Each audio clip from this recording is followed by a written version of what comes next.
birthday, so they'll make an announcement. Thank you. Oh, I didn't even hear it. Somebody got to be going around. Okay. News, everything. Right? How's going to be going around with the Somebody should be going around with the raffle. Okay, thank you.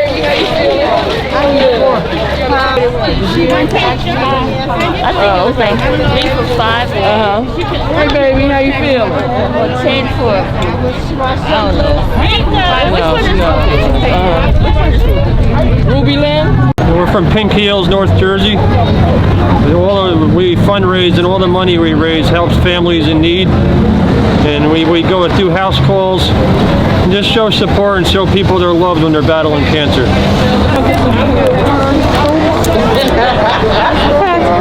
Enjoy, hon. No weapon formed against me shall prosper. It won't work. No weapon formed against me shall prosper. It won't work. Said God will do what He said He will do. He will stand by His word, and He will come through, yeah. God will do what He said He's gonna do. He will stand by His word. He will come through. No weapon formed against me shall prosper. It won't work. Amen. I always say, you never know people's story.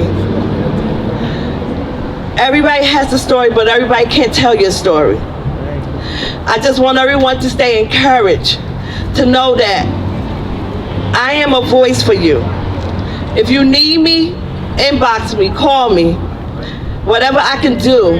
Like I always say, I don't have the money, but I have the resources, I have the voice. And most of all, I have God in me. And with God being in me, He directs my path, He's ordered my steps. And let me tell you something, when He tells me to move, I move because I listen to Him. He had brought me through some obstacles that I never thought that I would be able to sit up here and say, thank you, thank you, thank you.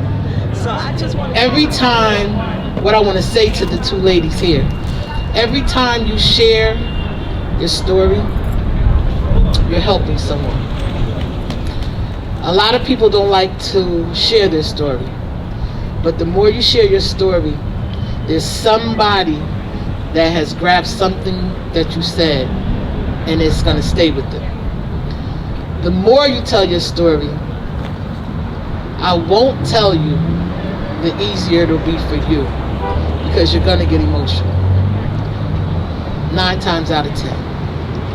I still get emotional.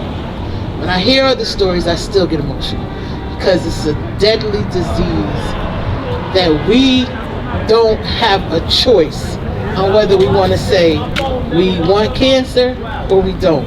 You don't have a choice. It doesn't discriminate age, race, or anything. It's nasty.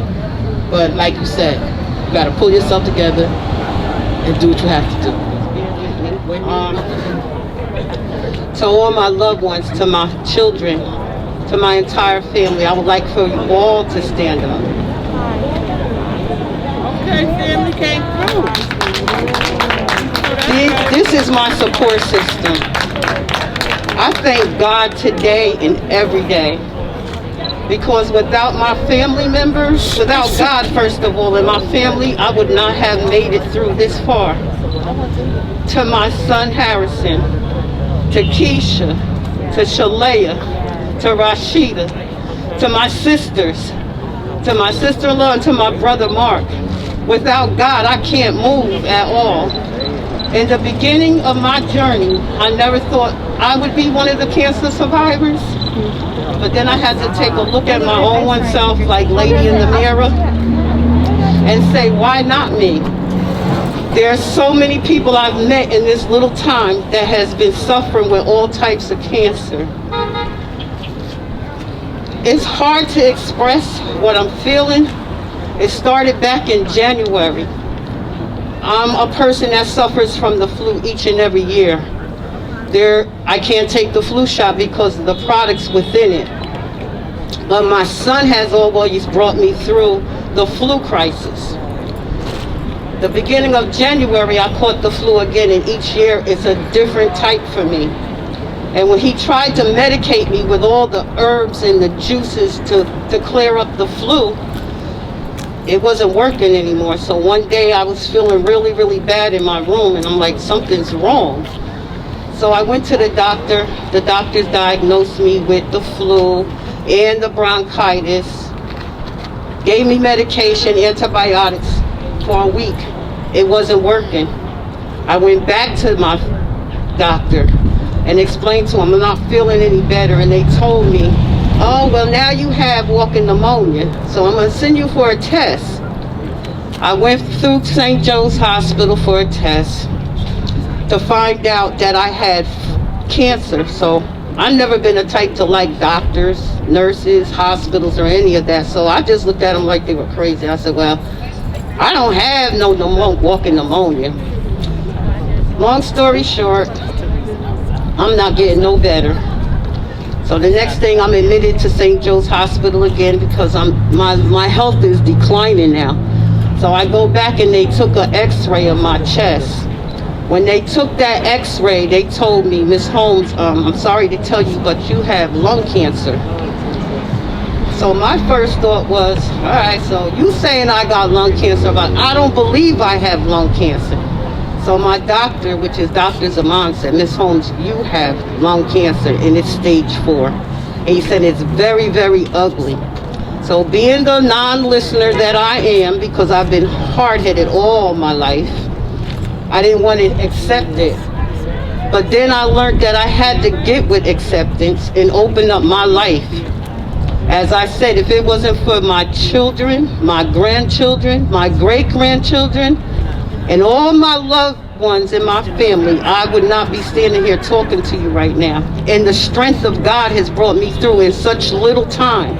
Because I was diagnosed, really, if you want to look at it, I had cancer back in January. Then I got flim-flam back and forth at St. Joe's Hospital because of my insurance. But my daughter Keisha was like, Ma, you just got to hold on. You have to have courage to fight this. So I had 3 little tears in a cup, dropped 3 tears, and my son said, Ma, it's your mindset and your heart. So now I'm with acceptance now, because now I'm saying, okay, Selena, you've been handed what they call a death sentence because I was told that there's no cure for my type of cancer. But I serve a God that cures everything. So in the same token, I've come from January to March, knowing now I'm dealing with this disease given to me by the devil. I believe it's the devil. It's the devil's work. So I made it to March, in and out of St. Joe's Hospital. I've been to Hackensack Memorial, which are a very good hospital. I've been to MSK, which is in Montville. That's the center that I go for my treatment. My daughter said, Ma, don't worry about the treatments, don't worry about the chemo. I said, well, I don't know nothing about chemo, so what is it going to do to me? She said it has a side effect of all different kinds to different people. I want you to know that chemo didn't give me any side effects. I've been through other tests and I've came through miraculously with all of them. My cancer levels and numbers have come down considerably. And I'm standing here as a testimony for God to tell everybody here that's suffering with any type of disease, God is the cure for all diseases. I'm going to walk the walk. I'm going to talk the talk. I'm going to walk and tell everybody what God has done for me, because it's God first, me second, and then everything in my life comes next. So another story, now I will receive immunotherapy for the rest of my life, most likely, which I don't care, because if it means me living, I'm going to live. And then I may have to have radiation, and I'm not worried about it, because if God did the chemo for me, the immunotherapy for me, He'll do the radiation for me also. And once again, I'd like to thank Val, to the lady in the mirror, Miss Silva, to all the cancer survivors that's out here that I don't know you from a can of paint. I wish you the best of everything, but keep your head up. Stay with God first, and everything else is going to fall into place. I am a witness for Him, so I'm going to leave that with you. And thank you again to my children, my grandchildren, my great-grandchildren, my entire family. I love all of you. Thank you. Everywhere I'm turning, nothing seems complete. I stand up and I'm searching for the better part of me. I hang my head from sorrows, a slave to humanity. I wear it on my shoulders, and I find the strength in me. 'Cause I am a superwoman. Yes, I am. Yes, she is. Even when I'm a mess, I still put on a vest with an S on my chest. Oh yes, I'm a superwoman. This is for all the mothers fighting for better days to come. And all my women sitting here trying to come home before the sun. And all my sisters coming together, say yes I will, and yes I can, 'cause I am a superwoman. Yes I am. Yes she is. 'Cause even when I'm a mess, I still put on a vest with an S on my chest. Oh yes, I'm a superwoman.